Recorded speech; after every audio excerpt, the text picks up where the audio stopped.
this is our very first video, which we should have started back in 2020 of January 2020, before the pandemic where we knew about it. But this is 3 women in an RV park. Oh my Lord, we have stories to tell you. Right here is sulfur, supposedly. We're supposed to use for what, Mom? For fleas and ticks, and spread it all over. It's going to mix fire ant poison in with it and spread it all out today before it rains. We open the bag and it's wet. So now this clump we try to break up will not go through the feeder. So now we can't fight the ants. It's already or the ticks. It's already past like 1 o'clock and we still haven't really accomplished one thing today. Wait, I unstuck the weed eater. What? I unstuck the weed eater twice. Well, yeah, but we got what? A foot done in weed eating? I went down there and fixed a water leak at a pipe at an RV. Oh, okay. But that was the tenant's issue, so there you go. You see the sweat running off of me? Yep. You think running an RV park is fun? And we've already had 2 arguments today. One over me watching the news, because too much negative, and you know how that is. And then the other is, I thought she was wasting too much energy to go get a ladder but we were talking about the wrong ladder. I shouldn't walk it. I should drive my car. So I told her she should drive over there and get it, which I didn't know it was over there. I thought it was way across the park on another area. And she was talking about a whole different place. And this is something else we've got to clean up. We've got to clean up this. What kind of tree is that? Oh, I have no idea. Birch, maybe? Birch tree. It does this. Like on a daily basis. On a daily basis. A birch tree. I have 2 of them out here. They're beautiful, wonderful shade. 20 degrees cooler than being in the sun. But every day, these birch trees shed their skin. Yep.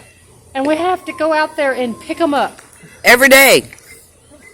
So if you think starting an RV park and working it is going to be easy, it's not as easy as you think. Oh, and take a picture of the mower that we've got to replace the what is it called? Something arm on it? Oh, I don't remember. But it's like the 5th time in a month. It feels like it. It may not be. I may be exaggerating, but all this stuff looks like junk right now, but we actually have removed these things from other areas of the park. So you think, oh yeah, oh my gosh, look at this mess piling up. Well, that's what happens when it's 100 degrees in Texas. And you've got, a month straight. Even with the rain and all, that you've got to worry about all this stuff. And then we've got a burn pile right here, because we couldn't carry it to the bone stack. We were too tired. We were just too tired, so we burned it right where it's set. And then this is a beautiful sign area that my mom made, Judith Turner. Don't say my last name. Oh, well, too late. No one's going to remember that. I'll just say it once. But anyway, and then Here I am crumbling sulfur on the ground with my hands. So now she's going to try. We're doing this sulfur thing because we do have dogs, and we're trying to cut down on fleas, and we do have a dog park, so we try to take care of that. And so all these things, and so you can see how beautiful it can be, and it is. This beautiful area that we fixed up. Yeah, and we got flowers, and we got a bike. It looks like we do need a mow, as you can tell, but the mower has been broke down. Then our really good weed eater, what's that called? DR trimmer mower. A DR trimmer mower, good money, but it's old. It's not a brand new item. So just let you know we've got. A year old. Oh, it's only a year old. Oh well. It never worked right. Although I owned the DR trimmer mower for 7 years, it worked perfectly till it gave up the ghost. So we got to call the DR mower because it's actually abnormal for it not to work, and so we got to contact them about getting it worked and fixed, and then because they're a good product. An excellent product, and so we know I mean, we've used it a lot in a year. And that well over there that you can see was actually removed from the school that's across the street, which is great. So it's got historical value. And then the angel that's on top was removed from a previous property. That's a long story that we bought before this one to make into an RV park. But things fell through, but it worked out to the better. And then, but we own, how much land is here? Probably 7 acres total. So 7 acres. With Tiffany's. And then that house across the street there that you see, we own all that. And that's where one of the workers lives as part of their pay to do this yard maintenance, by the way. And you think, well, what in the world are they doing? Well, believe it or not, every almost 5 days, 6 days a week, even in the Texas heat, it's getting worked on. And then during the ice storm, they were out. Now, not me, because I can't do that, because I'm too cold-natured. So in the ice storm, my mom here and Tiffany were out fixing broken pipes, calling on trees that had fallen from the ice, getting a new electric tower thing, busted pipes all over the park, all kinds of issues that came up that had to get taken care of. And so they were out in the ice storm doing all that work, those two ladies. Me, I stayed in the house and watched, how many kids was I watching at the time? Seth did help. Yeah, and then Seth, Tiffany's boyfriend, came out and helped. Paul, a family friend, he came out and helped. And I helped take care of the kids in this ice, sitting in a car, because we had no electricity, by the way, for all those days. And sat in the car with, how many kids? 5 kids? 1, 2, 3, 4. 4 kids at the time, because I had five kids. Your 3 grandkids and then Her 2. Yeah, and so I had 5 kids sitting in a car doing schoolwork, keeping warm, with 5 children in a car doing schoolwork on their in their work packets and things like that, trying to keep them busy. And I did let them go outside, out of the car, to do a snowball fight when we had that.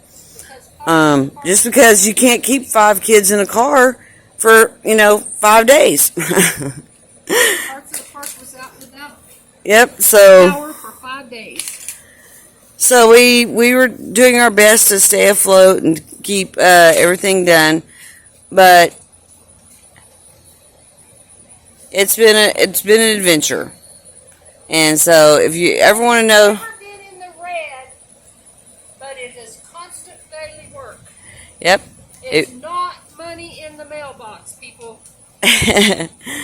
So unless you're a millionaire and you can hire people, which we do have someone that's hired to do the yard work and stuff. That's Tiffany that lives in the house over there.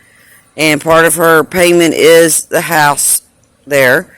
And then, so she's supposed to work 25 hours a week. But in the meantime, she's had another child, so that's put that a little bit on hold.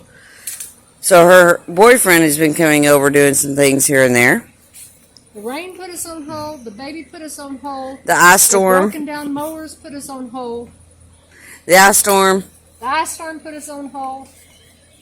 But And the pandemic did not put us on hold. And we've got 17 RV spaces and 8 mobile homes. And even after And they do- shut and down do- the pipeline and we lost several people. 5 units we lost because of that one sign, order, or what do you want to call that, on the pipeline. We lost. I'll say it because Biden had a bunch of So those poor people that lived here in RVs and trailers had to move on without a job in, around the same time of everything else that was going on. And so, but we've rebuilt that part. I mean, are we full? What? Are we full? Or do we have empty spots? We have 3 empty spots. So we have 3 empty spots. So not bad recovery, but definitely a hit at a time when nobody needs to be hit financially, is to lose their jobs, lose their housing, lose their everything. And so these poor people had to move because they had to go and try to find income somewhere. So anyway, that's our soapbox for that. But those are things that you've got to be mindful of. A lot of these people are workers that move from job to job, wherever their job takes them. Or if some president decides to just take away someone's job just because, hey, they want to. So they did, and they went on. But nonetheless, if you work hard, then you're going to survive it. But we've had several arguments over the past year, 2 years. But, that's how it works when you get hot and sweaty in a 100-degree Texas temperature, or 2 degrees in the ice storm. RV park, the first thing you should do when you get it, if it's already up and running, is to make rules and regulations set for the whole park, like pets on leashes, or in the pet run. No speeding through the park because of the children. Post like a 10-mile-an-hour speed limit. It'll get ignored, but at least it works on some of them. And different rules. The previous owner had no rules. So there's only 4 people left here that was from him. All the rest of them have moved because of the rules and regulations. But we have a peaceful, calm park most of the time. Mm-hmm. Yep. And again, the ones you have to babysit, if you want to call it that, are the adults. Other than that, the children, as you can tell, if you're here, this is allow any drugs to take over your park. It's peaceful. It's great. We have get-togethers. We've had hot dogs, free hot dogs for them. We've had Halloween, things for them, candies, games. So we are children friendly. I've got 6 grandkids. Mom, how many grandkids you got? I don't know, but she's got at least 6 great grandkids. Yeah. And then, no, you got more than that. You got 10. I've got 4. So. Actually has 4. And you count the ones that are adopted or semi-adopted. I don't know, 12 maybe. Yeah, so we've got a lot. Yeah. And so we're definitely kid friendly, but you can tell it's peaceful, it's quiet. And we have an elementary school across the street from us, which you can't see right now, but it's across there where I've got the camera. And there's a playground that the kids can go play on. I feel like we're a little bit more safe in this RV park than a lot of RV parks because we're located so close to the school. There are some people that are on probation, I won't say what kind of probation, that could not live this close to the school because of the children. And so I feel like the park's safer because we are close to the school. Right. So there are things that you can have, people that can live here that they know that they would not pass the background check, so they don't even apply to live here because they know they cannot live that close to a school or anything. And so therefore we don't even get those kinds of, I'd say in the nicest terms as possible, but you want to make sure that when you leave that you feel safe, comfortable. When you come home, you're safe and comfortable. And, like I said, we've had people come out and have their friends and their barbecues and their a family and different things like that. And you know, as long everything, we have the quiet times and the not so quiet times, but that's all family fun. And I can get pretty loud and mean if somebody gets in my face. But I like to be nice, and I don't like profanity. So I don't use profanity even if I have to lose my temper. I will. I'll use profanity. You know, and my other dog will too. But I will not.